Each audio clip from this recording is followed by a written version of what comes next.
ಲೋಕವೆಲ್ಲ ತಾಯೇ ಇರುವ ಪೂಜಾ ಮಂದಿರ, ನಾ ಕಾಣುತ್ತಿರುವ ನೋಟವೆಲ್ಲ ತಾಯಿ ನೀನೇ ಸತ್ಯ ಸುಂದರ. ಹೌದಲ್ವಾ? ನಿತ್ಯ ಸುಂದರ ಎಲ್ಲವೂ ಅವಳಿರೋ ಮಂದಿರನೇ ನಿತ್ಯ ಸುಂದರ. ಅಂದಾಗೆ ಈ ನನ್ನ ತಾಯಿ ಬೇರೆಯವರು ಸೇವೆ ಮಾಡೋದಕ್ಕೋಸ್ಕರ ಜನ್ಮ ತಾಳಿದ್ಲೇನೋ ಅನಿಸುತ್ತೆ. ಯಾಕೆ ಹೇಳ್ತೀನಿ ಈ ಮಾತಾ ಅಂದರೆ, ಅವಳು ಮಾಡಿರೋದೆಲ್ಲ ಸೇವೆನೇ.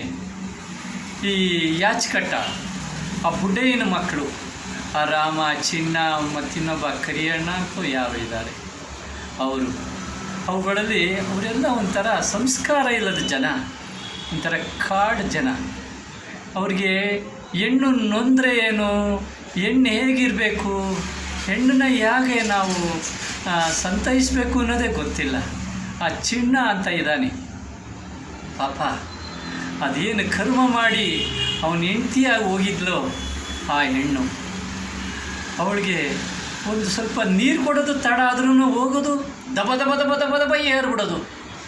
ಒಂದು ಸ್ವಲ್ಪ ಮುದ್ದೆ ಕೊಡೋದು ತಡ ಆದ್ರೂ ಹೋಗೋದು, ದಬ ದಬ ದಬ ದಬ ಏರ್ಬಿಡೋದು. ಆ ಹೊಲ್ದತ್ತ ಕರೆದಾಗ ಹೋಗೋದು, ಲೇಟ್ ಆದ್ರೂ ಹೋಗೋದು, ದಬ ದಬ ದಬ ಏರ್ಬಿಡೋದು. ಹಿಂಗೆ ಮಾಡಿ ಅವಳನ್ನ ಹುರ್ಕೊಂಡು ತಿಂದ್ಬಿಟ್ಟವನಿ. ಕಡೆಗೊಂದು ಸರ್ತಿ ಅವಳ ಕೈಲಿ ಹೊಡೆದು ಅವಳು ಹೊಡೆಯೋದು, ಅವಳ ದೇಹದಲ್ಲಿ ಒದೆ ತಿನ್ನೋಕ್ಕೆ ಜಾಗನೇ ಇಲ್ದಾಗ ಮಾಡಿಬಿಟ್ಟವನಿ. ಆಗ ಆ ಸ್ವರ್ಗಿ ಬಿದ್ದಾದಾಗ ಏನಂದವ್ರಿಗೆ ಗೊತ್ತಾ ಇವರು, ಅಯ್ಯೋ ಚಿಣ್ಣಂಡ್ರಿಗೆ ಗಾಳಿ ಸೋಕಂತೆ ಅಂದ್ಬಿಟ್ಟವ್ರಿ. ಪಾಪ ಇವರು ಒದೆ ತಿಂದು ತಿಂದು ತಿಂದು ಹಿಂಗೆ ಸ್ವರ್ಗಿದಾಳೆ ಅನ್ನಲಿಲ್ಲ, ಒದೆ ಹೊಡಿಬೇಕಾದ್ರೆ ಯಾರೂ ಬಿಡಿಸ್ಲಿಲ್ಲ.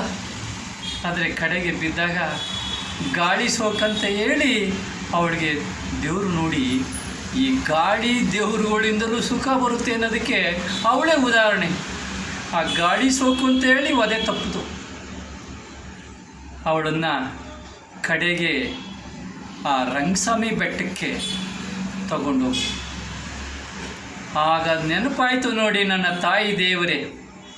ಆ ಕಾಡು ಜನಗಳಿಗೆ ನನ್ನ ತಾಯಿ ದೇವರು ಅವಳ ಹತ್ರ ಹೋಗಿ ಆ ಬೆಟ್ಟದ ಮೇಲೆ ಅವಳು ಹೊಲಸು ನಾರ್ತಿದ್ದೋಳನ್ನ ಸ್ವಚ್ಛ ಮಾಡಿ ಬಟ್ಟೆ ಎಲ್ಲ ತೊಡಿಸಿ ಆ ಕೆಳಗಡೆ ಬಂದು ಅವ್ರ ಹತ್ರ ಬಿಳಿ ದೇವಾಲಯದ ಹತ್ರ ಹೋಗಿ ನಡ್ಕೊಂಡು ಹೋಗಿ ಆ ಬೆಟ್ಟದಿಂದ ಇಳಿದು ಹತ್ತು ಇವಳ ಕೈಲೇ ಆಗೋದಿಲ್ಲ ಅಂತಂದರೆ 2-3 ಸತಿ ಹೋಗಿ ಹತ್ತು ಬಂದು ಅವಳ ಉಪಚಾರ ಮಾಡಿದಳು.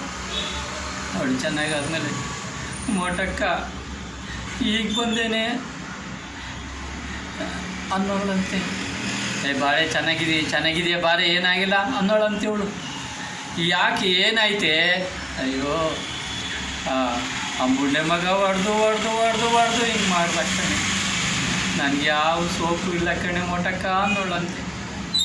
ಹೋಗ್ಲಿ ಬಾರೆ, ಚೆನ್ನಾಗಿದ್ದಾರೆ. ಯಾರಿರ್ತಾರೆ ಶಾಶ್ವತವಾಗಿ?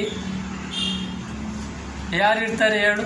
ಹೆಂಗು ದೇವ್ರ ಸನ್ನಿಧಿಲಿ ಇದೆಯಾ, ಚೆನ್ನಾಗಾಯ್ತೀಯಾ, ಇರು ನೋಡಿ ಸಮಾಧಾನ ಮಾಡೋಣ. ನೋಡ್ರಿ, ಅವಳಿಗೆ ಈ ಪುಣ್ಯಾತ್ಮರಿಗೆ ಅವಳೆಲ್ಲ ಕಷ್ಟ ಕೊಟ್ಟು ದೇವರು ಎಲ್ಲಿ ಸಾವನ್ನ ಕೊಟ್ಟು, ಪುಣ್ಯ ಸ್ಥಳದಲ್ಲಿ ಸಾವನ್ನ ಕೊಟ್ಟ. ಅವರು ಪುಣ್ಯಾತ್ಮರು ತಾನೇ. ಎಲ್ಲೋ ಕಾಡು, ಅಲ್ಲಿ ಇಲ್ಲಿ ರಸ್ತೆಯಲ್ಲಿ ಅಲ್ಲಿ ಇಲ್ಲಿ ಆಕ್ಸಿಡೆಂಟಾಗಿ ಎಲ್ಲೆಲ್ಲೋ ಹೋಯ್ತಾರೆ. ಇವಳಲ್ಲೆಲ್ಲ ನೊಂದು ದೇವರ ಸನ್ನಿಧಿಯಲ್ಲಿ ಪುಣ್ಯದ ಸ್ಥಳದಲ್ಲಿ ಪ್ರಾಣ ಬಿಟ್ಟರು. ಅವಳು ಪುಣ್ಯವಂತೆ ಅಲ್ವಾ ಅಂತ ನೋಡ್ರಿ. ಹೆಣ್ಣನ್ನು ಅಳಿಸ್ಬಾರ್ದು ರೀ, ಹೆಣ್ಣನ್ನು ನೋಯಿಸಬಾರ್ದು. ಸಾಧ್ಯ ಆದಷ್ಟು ಅವಳಿಗೆ ಸುಖ ಕೊಡಬೇಕು, ಅವಳಿಂದ ಸುಖ ತಗೋಬೇಕು, ಸಂತೋಷವಾಗಿರಬೇಕು ಅವಳ ಜೊತೆಯಲ್ಲಿ. ಅವಳು ದುಡ್ದು ತಿನ್ನೋಕ್ಕಾದ್ರೂ ಬಿಡಬೇಕು. ಆ ದುಡ್ದು ತಿನ್ನೋಕ್ಕೂ ಬಿಡಲ್ಲ, ಇವರು ಸುಮ್ಮನೇನೂ ಇರೋದಿಲ್ಲ ಅಂದರೆ ನಮಗೆ ಅದೇ ನಮ್ಮನ್ನು ಮನುಷ್ಯರು ಅಂತಾರ. ಅವ್ರು ಕಾಡು ಜನ ಏನು ಹೇಳಿದ್ರೂ ಅರ್ಥ ಆಗೋದಿಲ್ಲ ಅವ್ರಿಗೆಲ್ಲ. ಈ ಹುಚ್ಚರಿಗೆ ಒಳ್ಳೊಳ್ಳೆ ಪದಗಳು ಅನ್ವಯಿಸೋದಿಲ್ಲ. ನನ್ನ ತಾಯಿ ದೇವತೆ ಅಂತ ಪುಣ್ಯದ ಕೆಲಸ ಮಾಡಿ ಪುಣ್ಯ ಕಟ್ಕೊಂಡು, ಅವ್ರ ಪುಣ್ಯ ನಮ್ಮ ನೆರಳಲ್ಲಿದೆ, ನಮ್ಮನ್ನು ನೆರಳಾಗಿ ಕಾಯುತ್ತೆ. ನನ್ನ ತಾಯಿ ದೇವತೆ ಅಂತವರು ಮಾಡಿದ ಪುಣ್ಯ ನಮ್ಮನ್ನು ನೆರಳಾಗಿ ಕಾಯುತ್ತೆ.